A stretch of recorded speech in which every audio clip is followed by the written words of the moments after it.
Assalamualaikum warahmatullahi wabarakatuh. Waalaikumsalam warahmatullahi wabarakatuh. Bismillahirrahmanirrahim. Alhamdulillahi rabbil alamin. Wassalatu wassalamu ala ashrafil anbiya'i wal mursalin. Sayyidina wa maulana Muhammadin wa ala alihi wa ashabihil mujahidin at-tahirin. Amma ba'du, subhanaka la ilma lana illa ma 'allamtana innaka antal alimul hakim. La haula wa la quwwata illa billahil aliyyil azim. Saudara-saudara kaum muslimin, terutama adik-adik para remaja dan pemuda yang saya cintai. Apabila seseorang akan membangun rumah, tentu saja dia akan mengadakan beberapa pilihan. Sejak dari memilih lokasi di mana rumah itu akan didirikan, sampai kepada menentukan bahan-bahan kualitas yang akan dipakainya, sampai kemudian kepada wujud dan bentuk rumah yang akan ditinggalinya. Demikianlah bahwa untuk membangun sebuah rumah yang hanya untuk menaungi kehidupan di dunia ini, kita mengadakan berbagai macam pilihan. Apalagi kalau kita akan membangun sebuah rumah tangga yang kita harapkan tidak hanya akan menaungi kehidupan di dunia ini, tidak hanya untuk kepentingan kita saja, tetapi juga untuk kepentingan anak cucu kita di belakang hari, termasuk sampai kepada hari akhirat nanti. Oleh karena itu, pada pertemuan kali ini, saya hanya ingin khusus berbicara kepada adik-adik remaja dan para pemuda, bagaimana sebaiknya memilih jodoh menurut ajaran agama Islam. Dalam Al-Quran, Allah Subhanahu wa ta'ala menjelaskan, Zuyyina linnasi hubbus syahawati minan nisa. Bahwa manusia, apapun jenisnya, asal dia bernama manusia, dihiasi dengan perasaan cinta kepada perempuan. Jadi sejak dahulunya secara fitrah, laki-laki senang kepada perempuan, sebagaimana perempuan pun senang kepada laki-laki. Dihiasi rasa cinta ini dalam kehidupan manusia. Dan oleh karena adanya rasa cinta, berkembanglah segala macam persoalan. Sehingga seorang ahli cinta pernah berkata, cinta adalah 5 huruf yang membuat persoalan tidak akan pernah selesai. 5 huruf yang membuat persoalan tidak akan pernah selesai-selesai. Tetapi dalam kehidupan sehari-hari sering kita saksikan bahwa cinta ini karenanya apabila cinta itu ibarat setetes embun yang jatuh di bumi yang subur, akan tumbuhlah di atasnya aneka ragam bunga-bungaan yang harum semerbak, indah mewangi, sedap dipandang orang, menebarkan rasa aman, damai, sentosa, dan begitu selanjutnya. Tapi jika cinta itu jatuh di hati yang gersang dan tandus, tidak ada yang akan dapat tumbuh di sana selain sirih memanjat batu, kuning daunnya, lemah gagangnya, maka cinta yang semacam itu tidak akan memberikan dorongan positif kepada seseorang di dalam kehidupannya. Maka lebih dahulu kita akan membicarakan cinta dalam artian yang positif ini untuk nanti sampai kepada perempuan yang bagaimana yang harus kita cintai atau laki-laki yang bagaimana yang harus dicintai oleh seorang perempuan. Kita dalam artian yang positif ini untuk nanti sampai kepada perempuan yang bagaimana yang harus kita cintai atau laki-laki yang bagaimana yang harus dicintai oleh seorang perempuan. Saudara hadirin yang saya hormati, cinta dalam artian yang positif, pertama, dia selalu mendatangkan keindahan.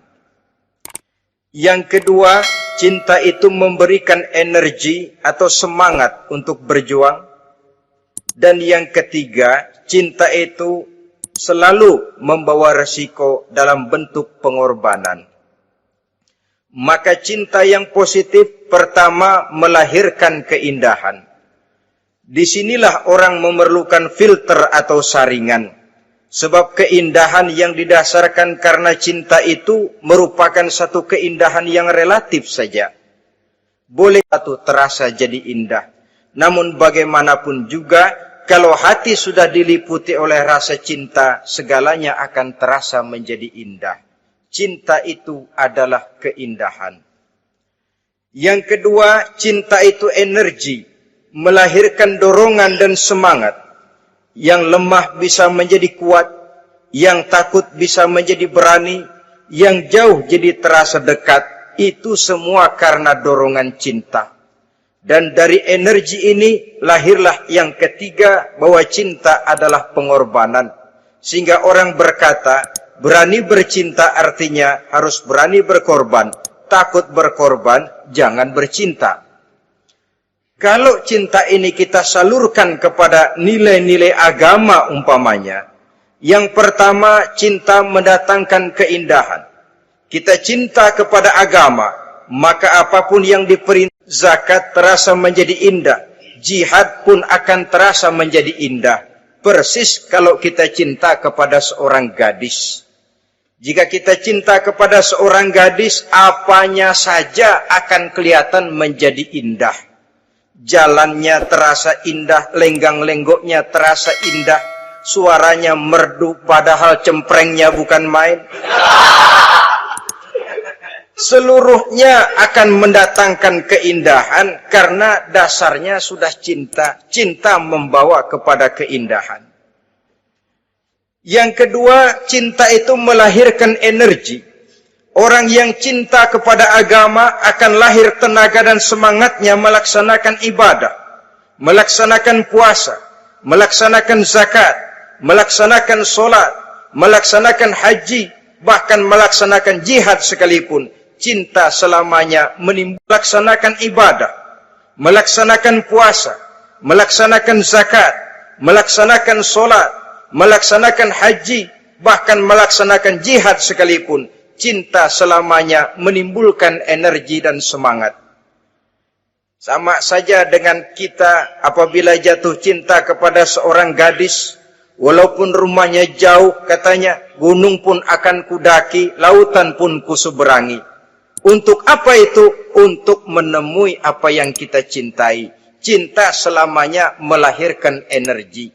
Capek tidak terasa, lelah tidak terasa, semuanya tertutup oleh keindahan yang bernama cinta. Lalu yang ketiga, cinta membawa pengorbanan. Apabila kita cinta kepada agama, maka pengorbanan terhadap apapun yang diminta oleh agama, baik itu pengorbanan nyawa sekalipun, kita tidak akan berat melaksanakannya karena cinta kita kepada agama yang kita anut ini. Demikian juga cinta kita kepada seorang perempuan akan membuat kita rela berkorban. Apapun yang dia minta, jangankan kita tidak mampu, jangankan kita mampu, kita tidak mampu sekalipun, kita masih berusaha untuk mampu guna memenuhi tuntutan si buah hati belahan jantung.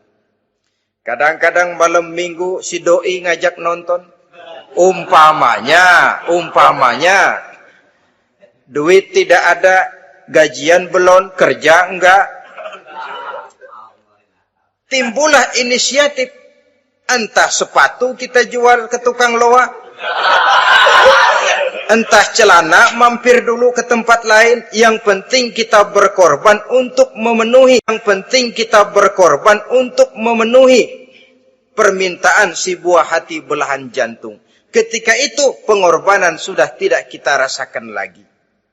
Bahkan pengorbanan yang paling pedih sekalipun, dalam gurau, dalam bercanda misalnya, dicubit kita oleh kekasih kita. Pedih bukan main, terkelupas kulit, mengalir darah. Bukan nangis, nyengir. Malah kadang-kadang minta tambah dicubit lagi. Itulah romantikanya cinta, sanggup membuat orang berkorban, melahirkan energi dan semangat, menambah keindahan dalam kehidupan. Sepanjang dia dalam artian yang positif. Kalau demikian masalahnya, di dunia yang penuh dengan perbenturan nilai sekarang ini, orang sering salah jalan bagaimana jodoh untuk membangun rumah tangga yang bahagia. Jangan lupa bahwa membangun rumah tangga ini bukan hanya untuk 1-2 bulan. Bukan hanya untuk 1-2 tahun. Bahkan bukan cuma untuk kehidupan dunia. Lebih daripada itu pun untuk menunjang kebahagiaan di akhirat. Oleh karenanya, memilih jodoh bukan satu hal yang mudah, bukan satu hal yang bisa dilaksanakan sambil lalu, tetapi memerlukan penelitian, memerlukan pengamatan yang mendalam. Apa petunjuk agama tentang itu? Dengan kata lain, bagaimana seharusnya seseorang memilih jodoh dalam kehidupannya? Ini tentu saja sumbangan moral buat adik-adik remaja dan para pemuda yang lagi kebingungan memilih jodoh. Apa yang kepengen nambah lagi?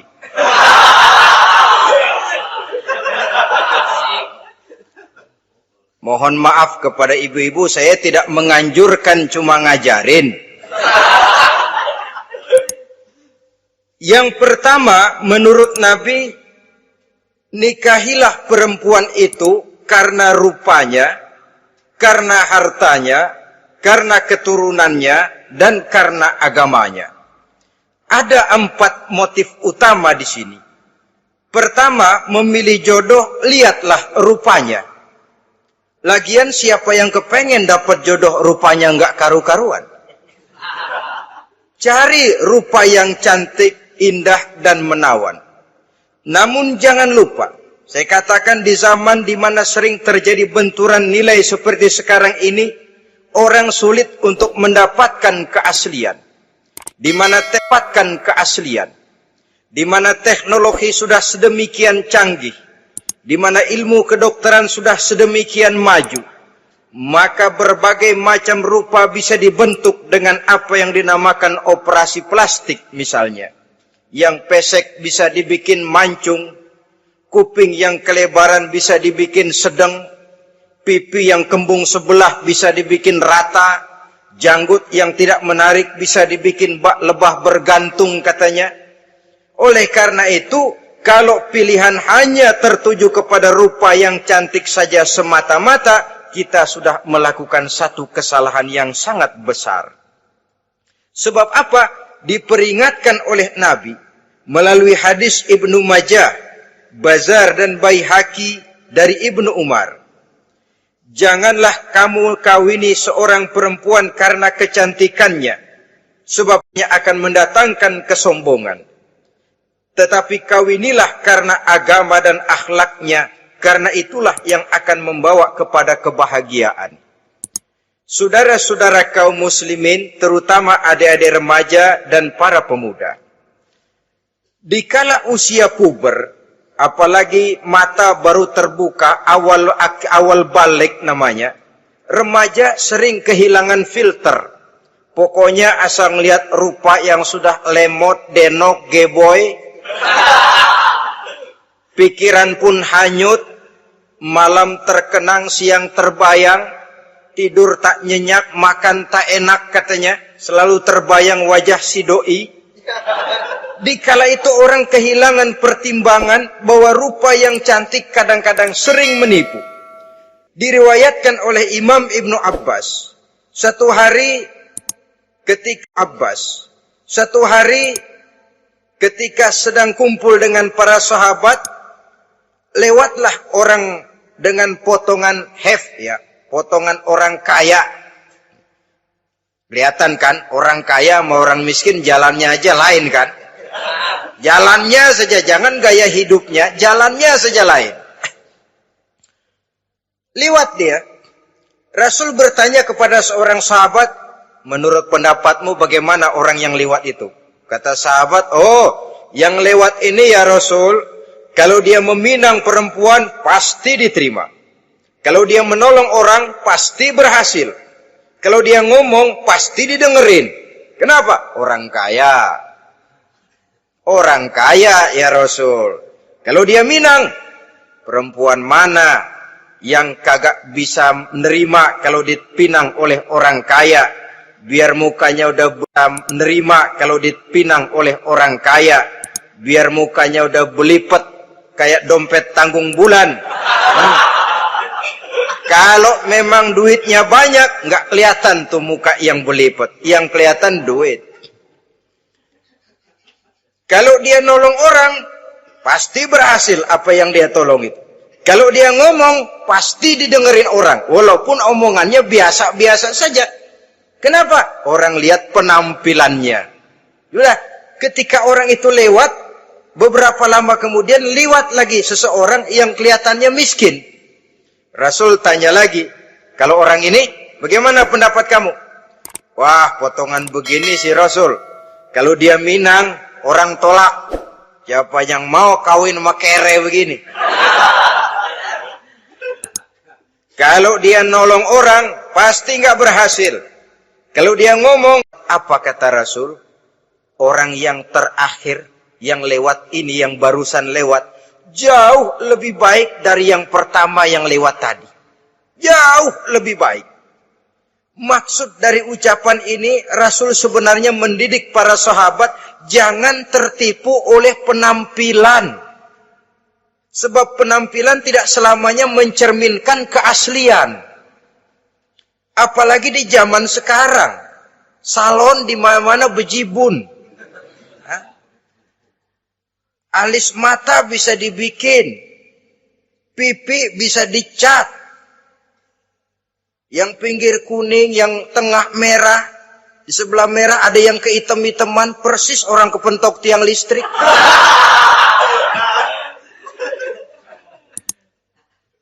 Kecantikan yang artifisial, kecantikan yang bukan alam, teman-teman persis orang kepentok tiang listrik.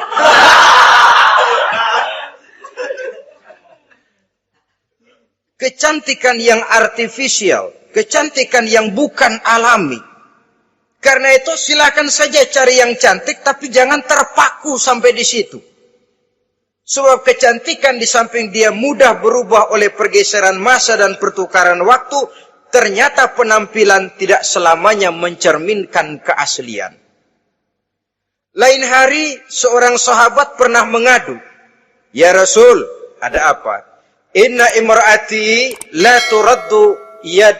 turaddu yadul lamis. Ya Rasul, istri saya tidak pernah menolak tangan orang laki yang menjamahnya, mengajak salaman kepadanya. Apa jawab Rasul? Ceraiin aja. Tapi hati saya berat. Dari riwayat ringkas ini kita ambil satu perbandingan. Memang punya istri berwajah cantik itu kadang-kadang si malakama kalau imannya tidak kuat. Si malakama. Kita diemin aja, binal, makan hati, nggak aman, nggak tentram. Jangan-jangan saya berangkat ke kantor, dia ngompreng. Buah si malakama. Seperti orang tadi, ya Rasul. Istri saya kelihatannya sebenarnya tidak negatif maksudnya ini. Cuma bersalaman, tapi terlalu ngobrol. La turaddu yadul lamis. Tidak pernah menolak orang yang ngajak salaman. Ya sekedar salaman. Tapi kan awalnya dari salaman. Kalau sudah salaman kan strum bisa ngederdet dari tangan situ. Kata Rasul sederhana saja. Ya kalau memang begitu ceraiin. Saya nggak kuat Rasul. Saya saudara-saudara kaum muslimin. Jadi rupa yang cantik tanpa didasari oleh nilai-nilai agama akan membuat seorang suami di rumah tangganya seperti si malakama. Seperti berhadapan dengan buah si malakama. Kalau tidak diiringi dengan nilai-nilai moral yang luhur dan bekal agama yang tangguh. Akan pergi jauh dari rumah rasanya tidak aman. Sedangkan di rumah saja siapa yang akan mencari nafkah. Dan begitu selanjutnya.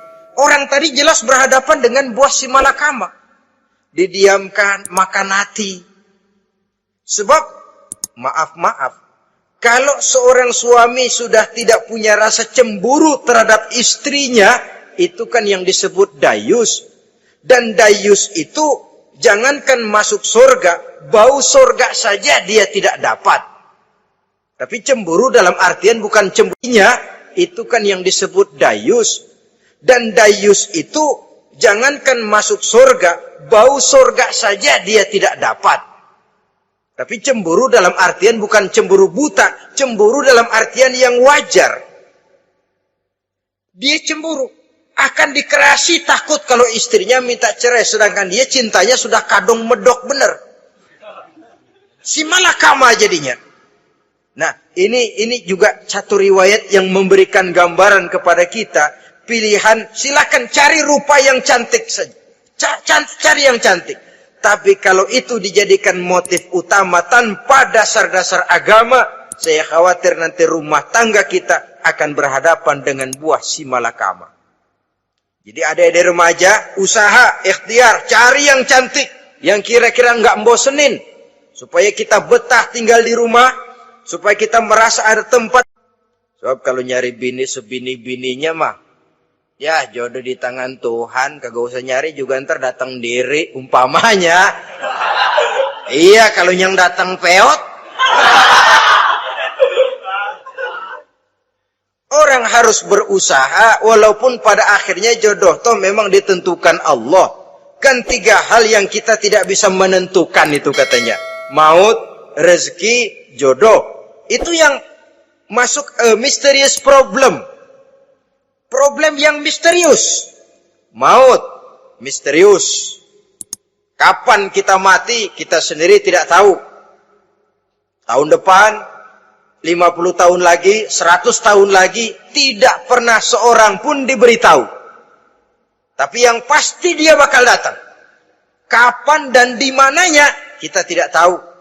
Bisa di rumah, bisa di masjid, ya alhamdulillah. Bisa di majelis taklim, syukur. Bisa di medan perang membela agama, bagus. Pasti dia akan datang. Maut, mysterious problem. Sesuatu yang kita tidak tahu kapan datangnya.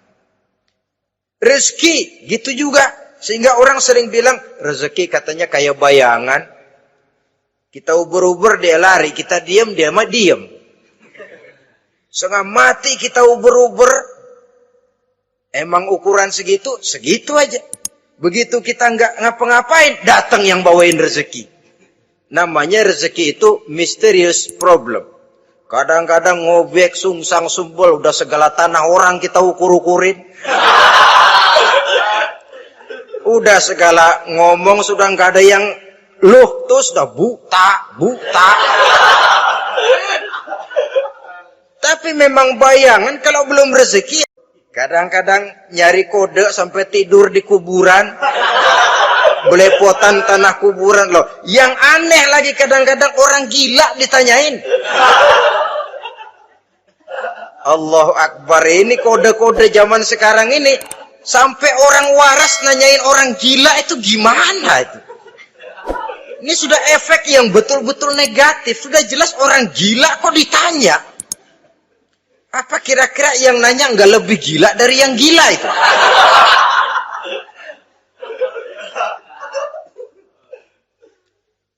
Saudara-saudara kaum muslimin, terutama adik-adik remaja dan para pemuda, jadi silakan saja cari rupa yang cantik. Karena dia akan jadi tautan hati, buah hati belahan jantung. Tempat kita berbagi rasa, tempat kita pulang dan tinggal di rumah tangga kita. Tapi hendaknya kecantikan itu diiringi juga dengan kecantikan budi. Karena itu cari rupa yang cantik. Ini pilihan utama. Yang kedua, kata Nabi, harta, cari yang kaya. Tetapi jangan lupa, jangan dijadikan pilihan utama. Karena kekayaan sering mendatangkan kesombongan.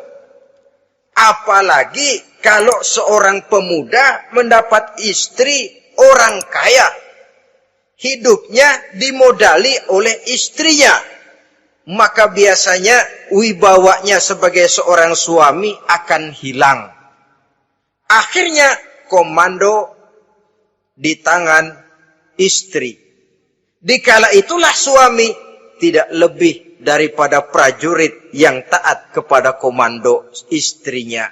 Padahal menurut kepada komando istrinya. Padahal menurut konsep Quran, ar-rijalu qawwamuna 'alan nisa.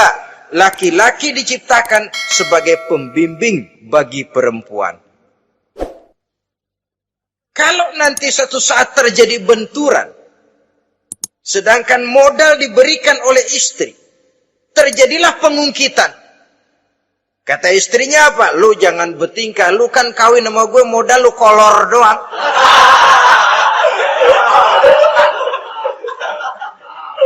Kalau sekarang bertingkah, silakan keluar rumah. Bawa seperti engkau datang dulu. Jangan bawa apa-apa. Pergilah seperti engkau datang dulu kemari. Hilanglah wibawa seorang suami. Suami kalau udah digentak sama istri begitu, ngelempuruk kayak ayam sampar. Di mana lagi letak wibawanya? Tapi maksudnya jangan dompleng. Sebab kepribadian seorang suami akan ditentukan oleh sifatnya sendiri. Keberadaannya ditentukan oleh karya dan perbuatannya sendiri. Itulah yang akan menampilkan kepribadian dia dalam kehidupan di masyarakat ini. Saudara-saudara kaum muslimin, terutama adik-adik remaja dan para pemuda. Kan kadang-kadang di zaman sekarang kan kelas-kelas gigolo, playboy, ya, nyari tante-tante kesepian, mejeng-mejeng di pinggir-pinggir jalan, dengan harapan apa? Ya barter lah, tukar tambah, nah, supaya dapat rokok, dibelikan pakaian, motor dan sebagainya. Tapi yang jelas hilang harga diri sebagai laki-laki, dan itu yang paling mahal. Tukar tambah, nah, supaya dapat rokok, dibelikan pakaian, motor dan sebagainya.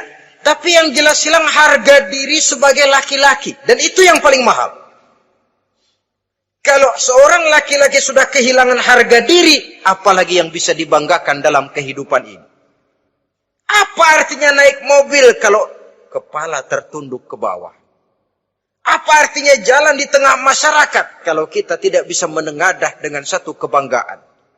Hilangnya harga diri merupakan kehancuran awal dari sebuah pribadi yang untuk jangka panjang kita tidak akan bisa lagi berbuat banyak.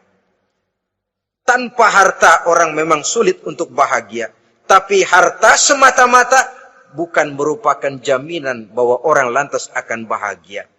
Saya barangkali harus berkata, banyak orang miskin yang kaya. Tetapi tidak sedikit orang kaya yang miskin. Nah, bagaimana pengertiannya?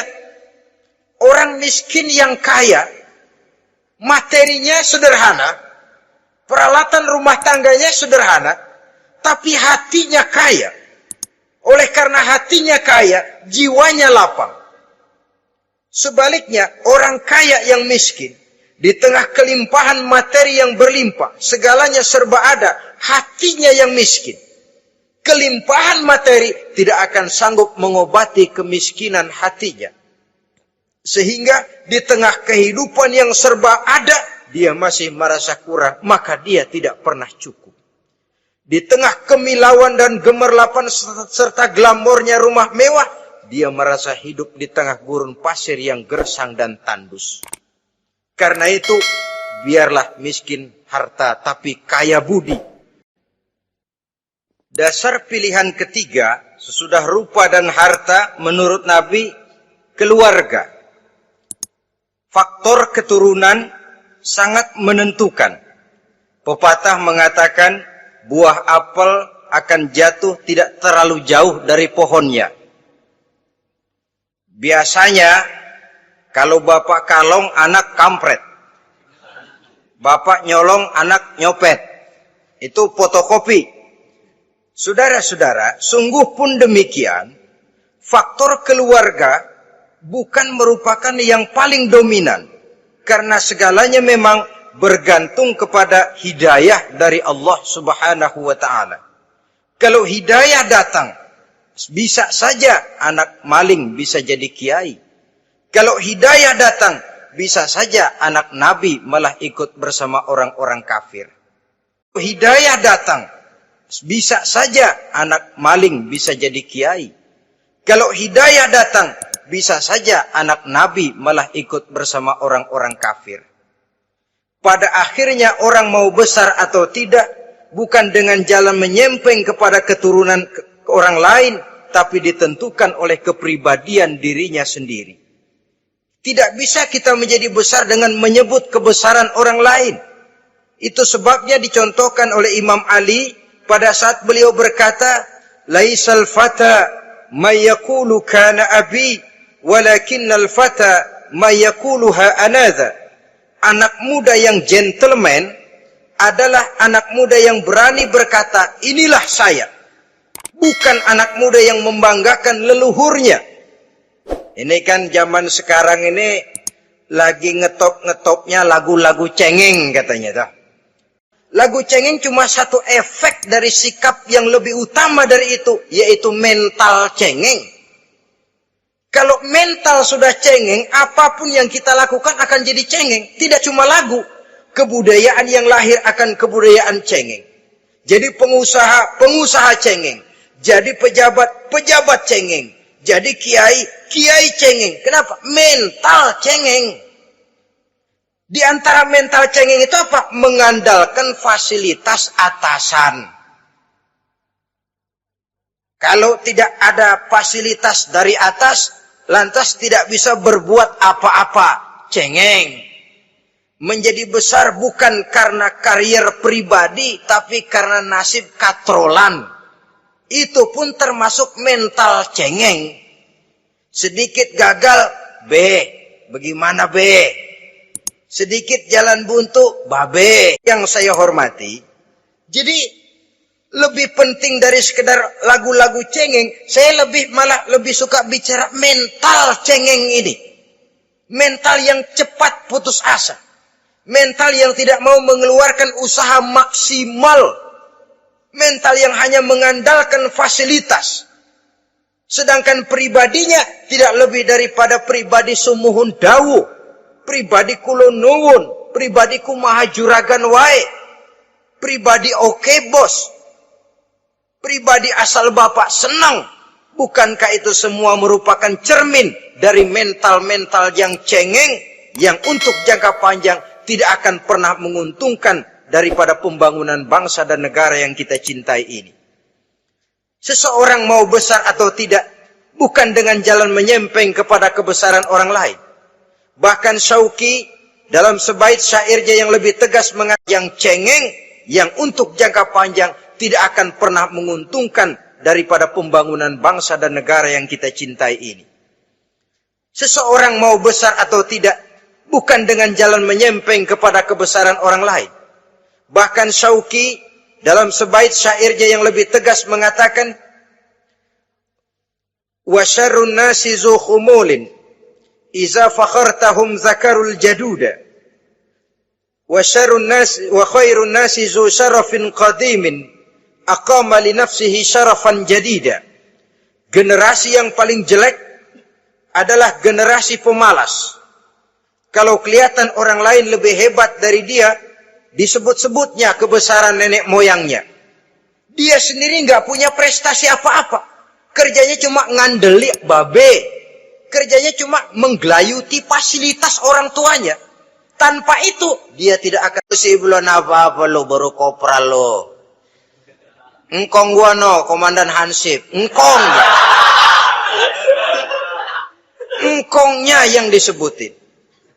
Dia sendiri tidak punya prestasi apa-apa. Jadi silahkan saja cari gadis dari keturunan keluarga yang baik-baik. Tapi jangan jadikan tendensi utama, jangan dengan niat untuk menyempeng kepada kebesarannya. Tapi paling tidak dengan niat agar mudah-mudahan dari benih yang baik ini akan lahir keturunan-keturunan yang baik pada akhirnya nanti. Itu yang kita harapkan. Bukan lalu dengan pertimbangan, mertua gue bos nih, kali aja begitu gue kawin dia mampus. Ini semua warisan kan jatuh kemari semua. Kalau itu niatnya sudah jelas salah. Kita mencari perempuan dengan keturunan yang baik dengan berharap agar anak-anak kita nanti yang akan merupakan benih cucunya akan melahirkan kebaikan-kebaikan seperti leluhurnya dulu. Saudara, pilihan yang keempat kata Nabi, agama. Ini yang paling inti. Kenapa? Agama itu motivasinya moral. Di sini segalanya ditentukan. Rupa yang baik, harta yang banyak, keluarga yang luhur. Kalau sudah dilandasi oleh agama yang rapuh, bahkan tidak beragama sama sekali, ketiga hal di atas tadi hanya akan mendatangkan malapetaka. Sekarang kan kita tertipu oleh penampilan. Padahal penampilan belum tentu kenyataan. Di jalan-jalan kita akan lebih terpesona melihat gadis pakai miniskirt di atas lutut ketimbang kita melihat gadis-gadis yang pakai jilbab. Kalau keliwat yang usil banyak banget, bau sorga nih.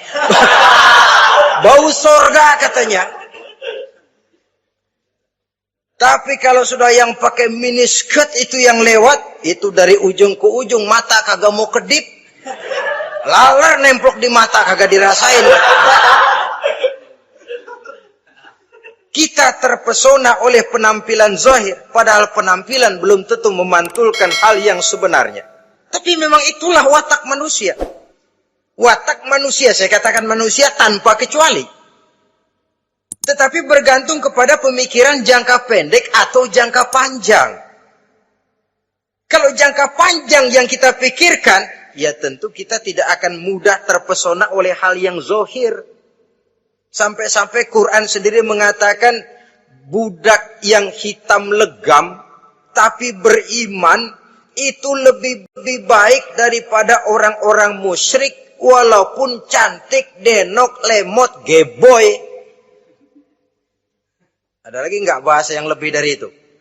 Cantik, denok, lemot, geboy, bahenol, nerkom, tapi kafir masih lebih baik budak yang hitam legam sekalipun. Kalau dia beriman. Kenapa? Rumah tangga untuk jangka panjang. So itu Islam tidak membolehkan kawin campuran dengan lain agama. Walaupun ada ayat yang mengatakan boleh kawin dengan ahlul kitab. Tapi sebagian mufassir menjelaskan bolehnya kawin dengan ahlul kitab itu dalam kondisi darurat. Dalam kondisi normal tidak bisa. Kenapa? Kalau sudah berlainan agama, akan terjadi kerancuan rumah tangga untuk jangka panjang. Bagaimana membina tuan rumah tangga untuk jangka panjang? Bagaimana membina dalam keharmonisan di rumah tangga? Bagaimana nasib anak-anak nanti? Kadang-kadang ada keluarga, kami sih keluarga modern. Anak-anak kami berikan kebebasan untuk milih agama apa saja. Bapaknya Islam, istrinya Kristen, anaknya ada yang Hindu, Buddha. Bagus nih, keluarga pecel namanya. Bagaimana keluarga modern bisa seperti itu? Padahal seorang suami bertanggung jawab di hadapan Allah. Dia akan ditanya tentang istrinya. Dia akan dimintakan pertanggungan jawab tentang anak-anaknya. Kalau istri kita berlainan agama, mungkin terjadi pengkaplingan. Pokoknya kalau anak perempuan ikut ibu, anak laki ikut bapak. Administrasi dunia bisa begitu, tapi akhirat. Hadirin yang saya hormati, oleh karena itu, budak legam hitam kalau beriman masih lebih baik daripada orang-orang yang tidak beriman, walaupun cantik dan mempesona. Kenapa? Ini faktor agama. Ya buat 1-2 bulan bisa terwujud rumah tangga yang tentram. 2-3 tahun mungkin masih bisa bertahan, tapi sampai kapan? Sampai kapan itu akan terwujud? Pada akhirnya akan muncullah dilema yang akan sulit buat diatasi. Oleh karenanya, motif agama dijadikan stres oleh Nabi. Fasfar bizatiddin taribat yadak. Pilih agama sebagai titik sentral, sebagai pilihan utama. Kalau agamanya kuat, walaupun rupanya sederhana, tapi karena nilai agamanya kuat, dia bisa menyenangkan hati suaminya. Kalau agamanya kuat, walaupun rupanya sederhana, tapi karena nilai agamanya kuat, dia bisa menyenangkan hati suaminya. Dia bersolek untuk kepentingan suaminya. Dia taat kepada suaminya. Harta, dia anak orang kaya untuk membantu perjuangan suaminya. Tapi kalau tidak ada modal agama, rupa yang cantik bisa menyengsarakan suami. Apalagi kalau suami kere. Istrinya sudah cantik, kaya ataupun tidak kaya kadang-kadang. Udah, suaminya suruh ngempuk di rumah, bininya yang kerja. Ya kalau kerja mendingan kalau dikerjain itu.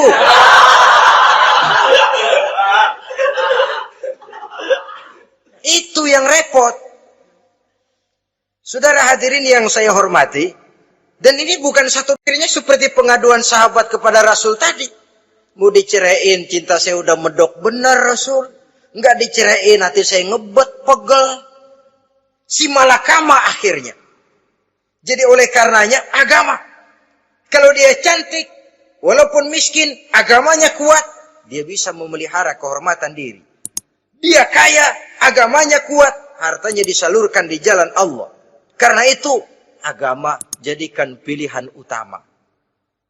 Dan ukuran agama itu bukan cuma jilbab loh. Ya kadang-kadang ada juga yang jilbabnya nggak pernah lepas, tapi kadang-kadang akhlaknya lebih binal dari yang kribo. Ada, cuma sekedar kamuflase saja, itu pun penampilan. Sekedar penampilan saja. Cuma dari segi aurat ya memang lebih baik dan lebih utama. Dan saya kira lebih mengundang penasaran. Timbul tantangan, gue pengen tahu isinya. Rasanya juga begitu. Sama saja dengan baju. Kalau dibungkus rapet di plastik, ditaruh di etalase, adanya di toko mau serba ada. Tahu kita barang mahal nih. Biar punya duit, kita mau nawar ragu-ragu, takut nggak cukup. Tapi kalau barang sudah dibuka di jalanan, diobral di pinggir jalan, murahan, 1.003 masih dicampur odol. Yang begitu sih biar nggak punya duit, kita berani banget tanya, nawar, megang lagi nyemek. Berat duit nih bang. Kenapa? Barang sudah terbuka. Jadi saudara-saudara, syukur kalau keempat-empatnya ini jodoh terkumpul dalam jodoh yang saudara cari. Sudah rupanya cantik, kaya, keturunan orang baik-baik, agamanya kuat. Nah, surga dunia tuh. Berat duit nih bang. Kenapa? Barang sudah terbuka. Jadi saudara-saudara, syukur kalau keempat-empatnya ini jodoh terkumpul dalam jodoh yang saudara cari. Sudah rupanya cantik, kaya, keturunan orang baik-baik, agamanya kuat. Nah, surga dunia tuh. Yang begitu cari. Kalau ada yang begitu, saya juga mau nambahin satu lagi.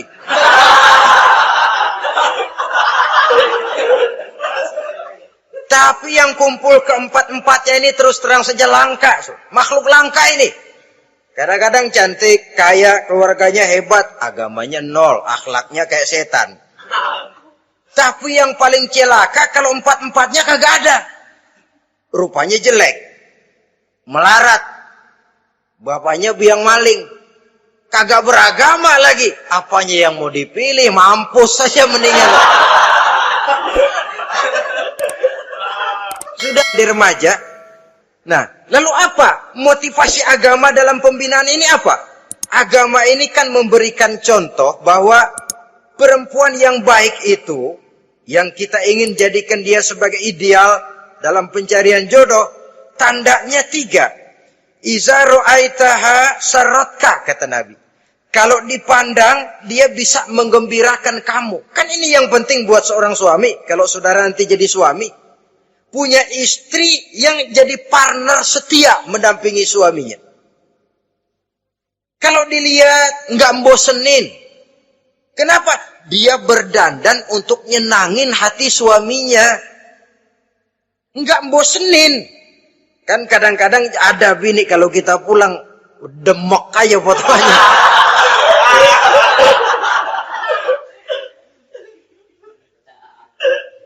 Ini yang bikin angkat hati suaminya. Andai kata suaminya dalam kesulitan, dia tidak menambah beban kesulitan. Paling tidak dia bisa memberikan satu bantuan moral. Bantuan moral untuk mengurangi beban kesulitan daripada suaminya. Suami pulang dagang rugi, kata istrinya, romantika bang. Sekali-sekali lah, masa selamanya dagang mau untung. Besok siapa tahu untung lebih besar. Kan meringankan toh. Kadang-kadang enggak, suami pulang dagang dari pasar panas, rugi. Sampai rumah bini pidato. Pletar-pletor. Lu dagang rugi, emang lu laki goblok.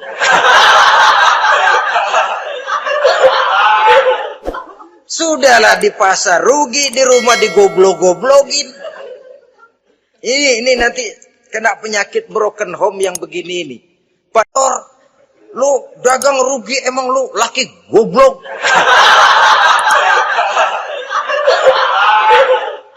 Sudahlah di pasar rugi, di rumah digoblok-goblokin. Ini nanti kena penyakit broken home yang begini ini. Padahal kesuksesan di kantor, kesuksesan di pasar, kesuksesan di medan tugas selalu dimulai dari kesuksesan dan ketenangan dari rumah tangga. Dia berhias untuk kepentingan suaminya, tidak terlalu berlebihan, dan suaminya pun pandai menghargai istrinya dengan kata-kata yang menimbulkan gairah dan semangat. Dan istrinya bersorak, kamu makin cantik saja. Jangan juga kadang-kadang suami ketus. Ngelihat pulang kantor, lihat suaminya, istrinya dandan rapi, tumben lu membekasin apa? Bisa berbagi rasa. Sehingga suami merasa ada tempat dia bertukar pikiran. Ada tempat dia membicarakan persoalan. Dialog dalam kehidupan berumah tangga itu sangat diperlukan. Iza ra'aitaha sarratka, kalau dipandang dia sanggup mengembirakan kamu. Dikasih uang 500 senyum, 5.000 pun ketawa. Menggembirakan. Dia bisa taruh kata hatinya kesel, tapi mulutnya senyum. Nah ini yang sulit ini. Senyum tapi kesel, kesel tapi senyum. Kadang-kadang istri itu kan kalau sudah kesel, suami pulang nggak bisa dia menyembunyikan kekesalannya. Dari jauh suami sudah lihat ini yang nyambut, ini bemo ini. Udah monyong, serem. Saudara hadirin yang saya hormati. Yang kedua, ini pengaruh agama. Sehingga Nabi mengatakan, "Lau amartu li ahadin ayyasjuda ila ghairiha, la amartul mar'ata litasjuda ila zawjiha, likibari haqqihi 'alaiha." Andai kata saja boleh aku memerintahkan manusia untuk sujud kepada sesama manusia, pastilah aku perintahkan perempuan untuk sujud kepada suaminya. Kenapa? Karena besar hak suaminya kepada dirinya. Untung sujud kepada manusia tidak boleh.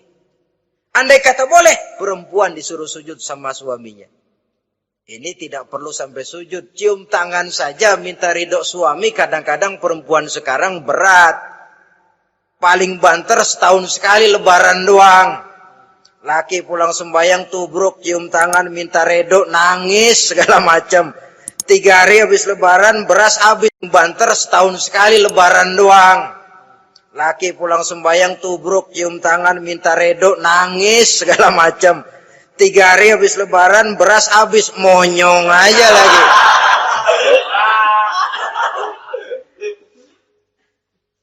Saudara hadirin yang saya hormati. Yang ketiga, akibat pengaruh agama, dia sanggup memelihara kehormatan diri dan sanggup menjaga harta suaminya. Memelihara kehormatan diri baik pada saat suaminya di rumah atau pada saat suaminya tidak ada di rumah. Satu riwayat. Seorang sahabat akan pergi perang jihad di fi sabilillah.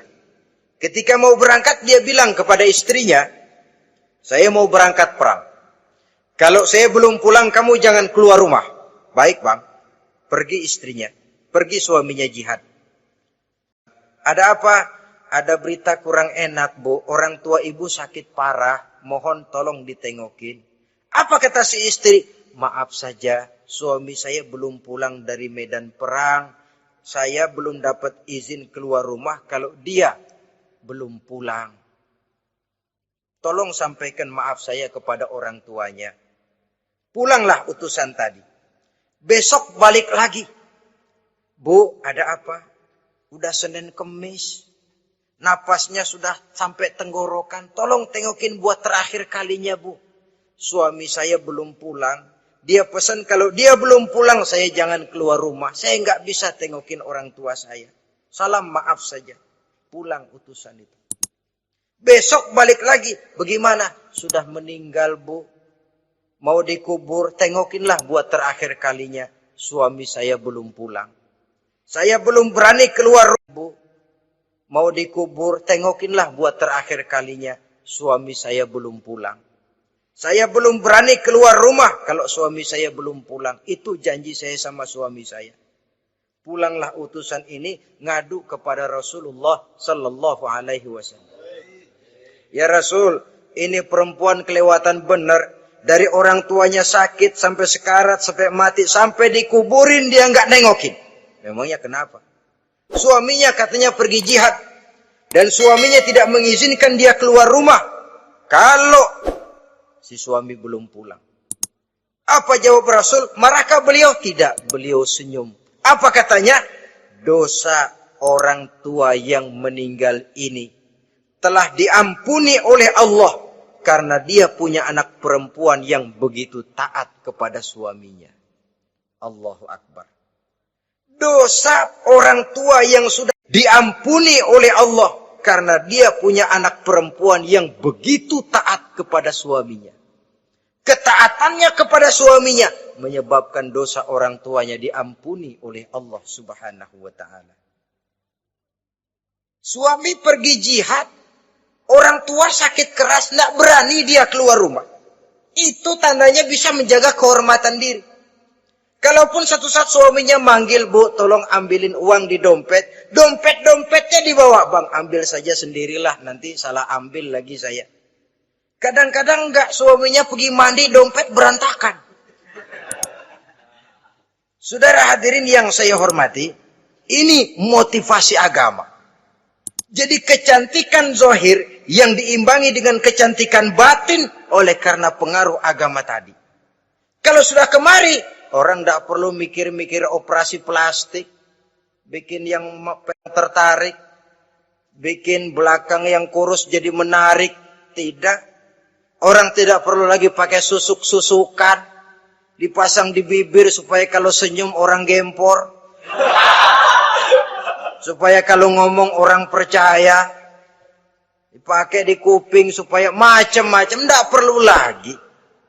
Pakai jompa-jampe, pelet-peletan. Supaya kalau diludahin orang ngikut. Nggak perlu lagi. Kenapa? Cinta itu nature. Sesuatu yang alamiah. Yang tidak bisa dipaksakan. Dia kudrati. Karunia dari Allah. Tidak bisa cinta dipaksakan. Kalaupun bisa. Dengan ilmu pelet, oh saudara bisa membuat orang jatuh cinta. Ya 2-3 hari, 4-50 hari. Kesananya, apa yang akan terjadi? Kelanggengan tidak akan pernah terwujudkan. Kenapa? Keterpaksaan yang akan timbul. Macam itu, rumah tangga tidak akan mengalami ketenangan dan ketentraman. Jadi biarkan cinta berjalan secara alamiah. Karena dia memang alamiah. Saudara-saudara, nah, sekarang kalau sudah ketemu nih, yang 4 tadi, rupa cantik, keturunan boleh, kaya lumayan, agama kuat. Apa yang harus kita cari? Apa yang harus kita lakukan? Apa pakai pepatah anak sekarang? Aku lihat, aku pikat, aku dapat, aku sikat, aku minggat. Bangsat.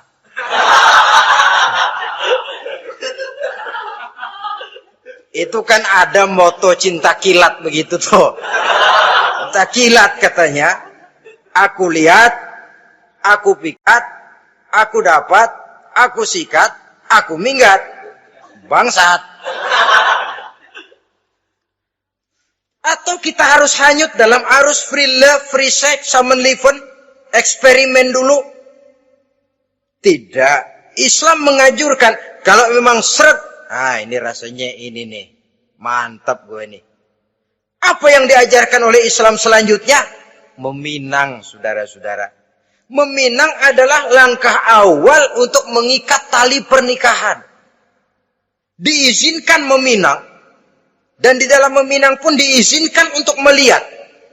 Cuma kalau boleh, ya syaratnya itu, waktu melihat itu jangan sampai ketahuan si perempuan yang akan kita pinang itu. Untuk apa kita meminang? Pertama, untuk yakin. Yakin bahwa perempuan yang kita inginkan ini sudah kumpul syaratnya itu tidak ada cacatnya. Inginkan ini sudah kumpul syaratnya itu tidak ada cacatnya. Yang kedua, untuk memperkuat tekad hidup berumah tangga. Diperlukan meminang. Adapun adat itu berbeda. Tapi bahwa konsep meminang itu dalam Islam ada, itu jelas. Ya kalau mesti bawa pisang raja, pakai roti buaya, pakai martabak, segede ban mobil truk segala macam. Itu adat saja. Ya. Tapi yang real meminang itu ada dalam Islam. Nah, bagaimana adab meminang? Setelah kita tahu anak ini cantiknya ya, keturunan baik, ya kekayaannya lumayan, agamanya kuat, pinanglah dia. Caranya boleh lihat langsung. Lihat langsung kalau bisa lihat langsung kalau bisa tanpa setahu si perempuan. Dan batas yang boleh dilihat itu muka dan tangan. Itu saja. Jadi jangan gerusak. Minta permisi Pak, saya mau ngelihat anak Bapak seutuhnya. Soalnya buat saya ini nanti. Apanya aja dibedolin. Jangan. Kira-kira yang boleh itu muka sama tangan. Andai kata kita risih. Sebab nanti kalau nggak jadi akan jadi timbul rasa malu dan si perempuan juga kasihan. Boleh mengutus perempuan yang kita percaya. Coba kau ke sana, lihat kondisinya yang sebenarnya bagaimana. Kalau ngelihat dari jauh sih utuh, siapa tahu nanti tangannya kurang sebelah. Coba lihat sana. Saudara-saudara, kemudian boleh juga ditanyakan kepada orang tuanya dan tidak boleh menyembunyikan aib atau cacat yang dimiliki oleh anaknya. Dia harus menceritakan apa adanya. Sampai pun kekurangan anaknya yang paling kecil sekalipun. Sebab apa? Jangan sampai istilah pepatah beli kucing dalam karung. Kedengeran suaranya doang meong-meong begitu dibuka tuh kucing gempor sebelah kakinya nggak ada. Kan tentu kita tidak kepengen kecewa di belakang hari. Itulah perlunya meminang. Sebagai jembatan untuk menuju kepada pernikahan. Nah, dengan demikian, kalau sudah usaha meminang ini dilaksanakan, jangan merasa sudah setengah resmi. Ini yang kadang-kadang jadi penyakit. Malah sesudah meminang, harus masing-masing lebih menjaga diri, menjaga kehormatan, menjaga pergaulan. Kenapa? Agar saat memasuki jenjang pernikahan nanti, merupakan jenjang yang sangat ditunggu-tunggu. Ada rasa keinginan kawinan. Kenapa? Kemarin-kemarin gue udah cobain. Hilang gairah lagi. Sebab itu kalau sudah meminang, jangan merasa sudah setengah halal. Udah minang ini Kadang-kadang orang tua juga konyol. Sudah dipinang, diumbar. Lu bawa kemana keda lu udah pinang. Padahal meminang itu cuma langkah awal. Sedangkan selanjutnya harus lebih berusaha menjaga kehormatan diri sampai pada saat nanti pelaksanaan pernikahan. Nah, saudara-saudara, terutama adik-adik remaja dan para pemuda, walaupun agak sekilas memang karena terbatasnya waktu pada pertemuan ini, mudah-mudahan bisa memberikan gambaran yang sepintas tentang bagaimana sebaiknya kita memilih jodoh di dalam membina rumah tangga yang bahagia. Semoga tangga yang bahagia. Semoga ada manfaatnya. Terima kasih atas segala perhatian. Mohon maaf atas segala kekurangan. Usikum wa nafsi bitaqwallah. Wassalamualaikum warahmatullahi wabarakatuh.